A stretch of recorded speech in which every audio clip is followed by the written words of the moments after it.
Hello and good evening. I'm Charles Coe. I'm Porter Hewitt. And this is Channel 4 News reporting to you live. Today we'll explore the current perception Americans have towards immigrant policies and dig deeper to find if America truly accepts everyone. This concluding presidential debate has stricken many immigrants with fear and opened up the door to discrimination and stereotypical comments. Along with the recent political developments, social tensions are at a high. Where do these issues derive from? Well, Charles, we've heard of some research at UT concerning the myth that America has always accepted everyone. Reporting to us live on site is our senior correspondent, Jose Flores. How are you doing, Jose? Can you hear us? Thank you, guys. This is Jose Flores reporting live from UT Research Centers. Today I had the honor to have next to me one of the biggest experts on the immigration field, Dr. Debbie. Thank you for having me. Oh, Dr. Debbie, can you tell me a little bit about the latest research ventures? So we sat down with 3 to 4 people and spoke about the myth that America has always accepted everybody. We framed the dialogues by beginning with a lighter question and gradually increasing the intensity and then ending it with a lighter one. The questions we used for the dialogue were as follows. Explain your prior knowledge pertaining to the acceptance of immigrants in the U.S., such as laws, acts, reforms, and/or personal experiences. Have you had any personal experiences with an immigrant who has migrated from the U.S.? If so, what experiences did they have, and how did it mold your perception of immigrants? How do you feel about the current immigration laws, and do you think this accurately reflects how the American people's ideals and values? What is the ideal immigrant by American standards, and how has this idea changed over the years? How have recent events and media shaped your opinions on immigration? And has America always accepted all immigrants with open arms? We had 4 members in the group, which means we had 4 separate dialogues and research sample groups. Can you tell me how did that process go? How did people respond to your question? Right, so the dialogue process was a little bit tricky at first. It was a little difficult getting people to open up and break the ice, essentially. But as the conversation went on, it became easier for people to facilitate the conversation. What did you discover from this study? Well, I discovered that this dialogue is not something that people talk about often, clearly because it was so difficult to talk about at first, even though a lot of people might agree with the topic that America hasn't always been accepting to immigrants. All right. Thank you, Dr. David, for your time. Thank you so much. It's a pleasure to have me back to the studio. Breaking news. I'm Barles, Charles's twin brother. I'm here with Aaron and Alex, additional members of the UT Research Center. They have new revelations on the immigration project going on. Let's see what they have to say. So what are these new findings exactly? Well, we asked our interviewers to explain the prior knowledge concerning the acceptance of immigrants.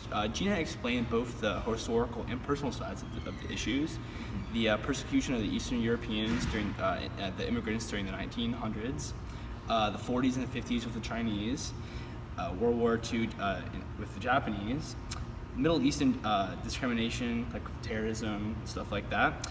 And then Sandra described her parents' experiences as feeling accepted. Go on. Well, we asked them both about their personal experiences. Gina described her parents immigrating here. Her dad came here in the 70s, and the town they went to was not very populated. There was a lot of pressure on him to conform to American society. On the other hand, her mom was having actually a lot more difficulties experiencing the English language because it was very difficult for her to speak. This causes Gina to feel more sympathetic towards current immigrants for their struggles, especially in language. Sandra also described her parents' immigration. Both of her parents had received their master's degrees and knew English very well. So actually, it was pretty easy for them to get knowledge about the place they were living in and all that. Excellent. Thanks, Aaron. Now moving on to Alex. Well, we then asked them about the ideal immigrant by American standards and if that image has changed throughout the years. Both of them shared similar ideas. In the past, immigrants should have come from the same background and religion. Today, they think the ideal immigrant is someone with a higher education and who has an upper-class job, such as an engineer or a doctor, rather than a day laborer. Recent events and media have deeply affected their opinions on immigration. Not that this has swayed them, but it has helped Gina feel more strongly about their opinions of immigration and has forced Sandra to form her own opinion. Our statement that we wanted people to consider was America has always accepted all immigrants. When we asked our interviewees what they thought about this statement, both of them disagreed immediately, saying that this statement has never been true, but maybe someday it can be. That was great, guys. Thank you, Aaron and Alex. Back to the studio. Thank you, Jose. Very interesting interview. It has become evident that the power of dialogue and these thought-provoking questions have been able to depict how citizens feel towards immigration. Dialogue has been an extremely effective tool because it forcefully engages the other individual to interact and defend his or her own stance on a topic. Now, when discussing highly controversial topics such as immigration, formulating questions prior to the conversation can facilitate the flow of communication and ease some tension. One of the most important and crucial aspects of dialogue does not revolve around speaking, but listening to the other individual. By doing so, you will both receive and understand each other's point of view and how prior experiences have molded their opinions.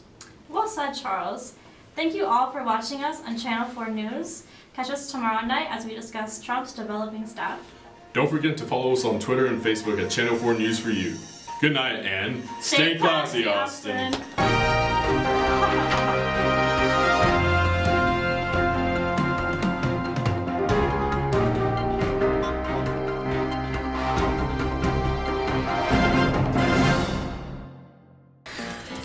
So high. Ready? Yes.